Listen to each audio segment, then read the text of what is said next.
Best practice number 19. Today we're going to talk about the application control security profile.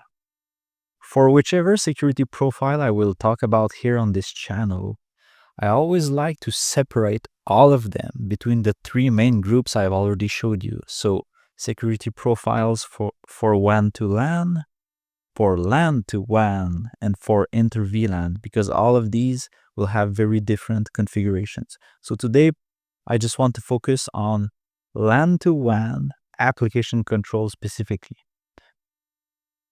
So what I like to have as a basic is block proxy, peer-to-peer, and remote access.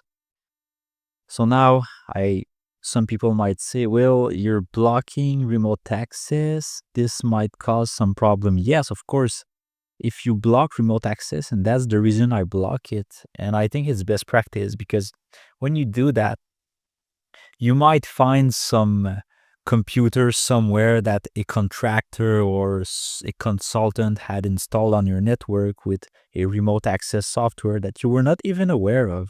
And then because of that, it will stop working. And then what will happen is that the contractor or the consultant will call you, hey, my remote access doesn't work. What's happening? And now you'll say, oh, I was not aware of that. So no, you're not going to use TeamViewer to connect to this computer now. What you're going to do now is I will provide you VPN access with multi-factor authentication, and you will connect to this computer in a secure fashion. So that's why I put it there, because it will really help you to block the remote access. It will help you to control and make sure that anyone that were to access a computer on your network or server, you want to make sure that they do it in a very secure way, and that's why I put it there. For the rest, you can create some custom rules, like for example, here I override any desk. I want it to work because I'm using it sometimes. You can create custom policies, but here this is just me and my environment. But for the best practice, it's really for LAN to WAN, proxy, peer-to-peer, and remote access that I want to block by default. Also, what you can do is this here. It's not enabled here because I know it would block some stuff. But any application that would use a non-default port could be interesting to block as well.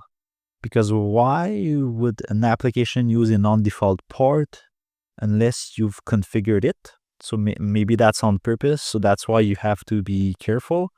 But that could be really helpful. Once you do that, something to understand is that the application control profile doesn't require any certificate inspection to work for most of the signatures. So all you need is you enable the app control profile, and it's using the IPS engine in the backend of the FortiGate. If we look here at the signatures, you're going to see, if we scroll down, we are seeing a signature with a black lock. What does that mean? You have to be aware of that. It means that you need to have deep inspection to be able to recognize this application. So certain applications need deep inspection. So by default, it will not see all of that, but most applications do not require deep inspection. And that's perfect for most people cases. In future videos, we're going to see what is deep inspection and how to use it. But for now, just know that most signatures do not require that. How do we apply this? LAN to WAN. I will take this rule as an example. Here, you just enable app control. You apply the profile. This is what I have. You could have all of that disabled. So you don't need, like, you could have like no inspection. I cannot select it right now because I have to do OK and come back. But you can just have app control alone. It doesn't require anything else, as I said, because it's using the IPS engine. This is it for today's video, and I will see you in the next one.